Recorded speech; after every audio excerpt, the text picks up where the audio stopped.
Disassembly steps. Press down the handle. Unscrew the handle's buffer rubber. Use an Allen key to loosen the screw in the middle of the handle.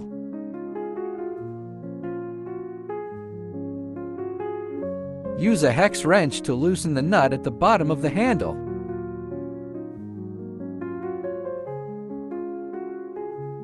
Pull out the gas spring.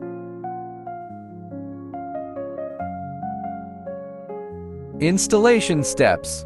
Replace with a new gas spring and reinstall.